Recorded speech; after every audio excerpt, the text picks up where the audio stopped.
Halo semuanya, kita dari kelompok 5 akan mempresentasikan tentang keahlian presentasi dan berbicara di depan umum.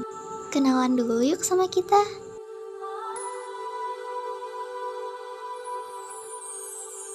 Hai, perkenalkan nama saya Nazalia Yusri Setia Madani dengan NPM 2311012014. Perkenalkan, nama saya Anggun Pratiwi dengan NPM 2311012018. Saya Fiona Nur Mustika dengan NPM 2311012020. Saya Salsabila Rehana dengan NPM 2311012022. Saya Eka Lediana dengan NPM 2311012072. Saya Komang Yotri Sagita dengan NPM 2351012012.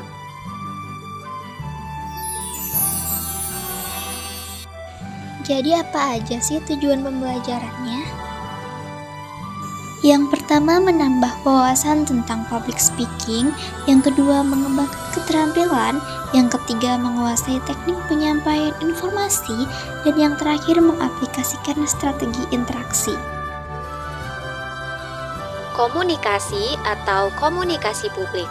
Kata komunikasi atau communication dalam bahasa Inggris berasal dari kata komunis yang berarti sama. Lalu, communication atau communicare yang berarti membuat sama atau to make common.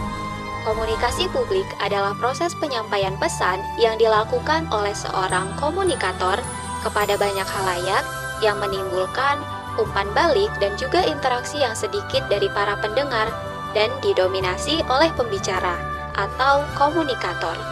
Lalu, bagaimana cara menyampaikan komunikasi publik yang baik? Yang pertama, kontak mata, yaitu melihat audiens agar terkesan percaya diri. Lalu yang kedua, vokalis, menggunakan nada suara yang jelas dan juga menarik. Lalu yang ketiga, perencanaan, mempersiapkan materi sebelum berbicara. Yang keempat, ketepatan, menyampaikan informasi dengan jelas dan juga sesuai tujuan. Topik selanjutnya yaitu public speaking. Public speaking adalah keterampilan berbicara dengan jelas dan efektif di depan banyak orang, seperti dalam presentasi, pidato, atau diskusi. Ada 4 metode public speaking. Yang pertama, manuskrip. Ini adalah metode di mana kita berbicara dengan membaca teks yang sudah ditulis sebelumnya. Biasanya digunakan dalam pidato resmi seperti pidato presiden atau sambutan formal. Yang kedua, metode memoriter. Kalau metode ini, kita harus menghafal teks yang sudah disiapkan. Kalau tiba-tiba lupa, jangan panik. Pastikan kita tetap rileks dan terpenting memahami isi dari apa yang ingin disampaikan. Yang ketiga, metode spontanitas. Artinya, kita berbicara langsung di tempat tanpa persiapan. Biasanya terjadi dalam diskusi atau sesi tanya-jawab.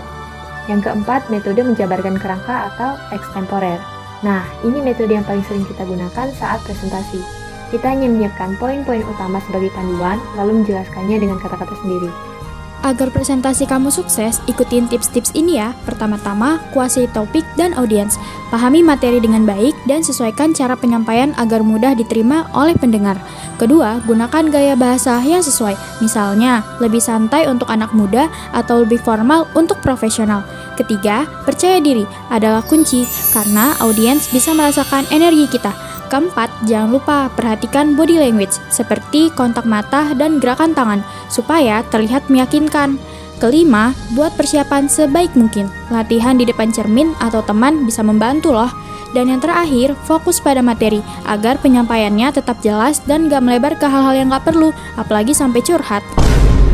Selanjutnya, strategi efektif dalam menyusun materi presentasi, yaitu pahami tujuan presentasi, kenali audiens, susunan materi terstruktur, tampilkan poin-poin materi, pilih font yang mudah dibaca, pemilihan warna yang tepat, materi sesuai topik dan terpercaya, gunakan opening yang menarik, sertakan data dan fakta yang mendukung, gunakan numbering untuk menekan poin materi, sertakan ringkasan di akhir setiap bagian, perhatikan konsistensi desain, gunakan script dan keywords, akhiri dengan ajakan tindakan atau call to action.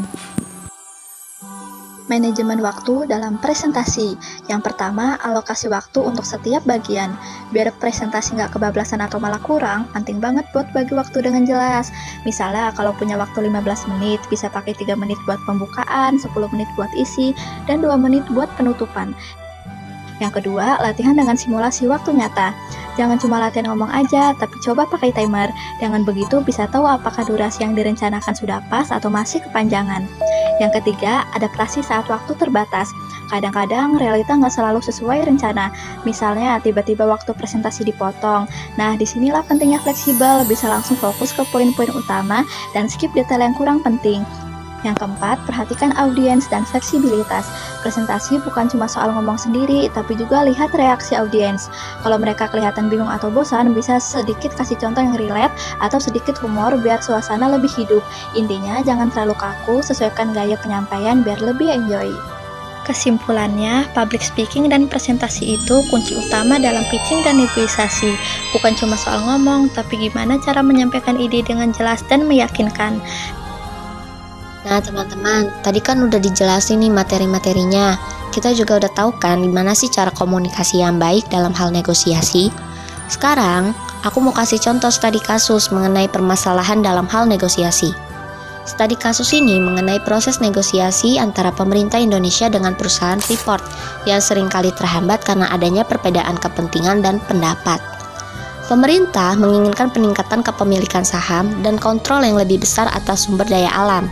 Sementara perusahaan Freeport berusaha mempertahankan kendali operasionalnya dan keuntungannya.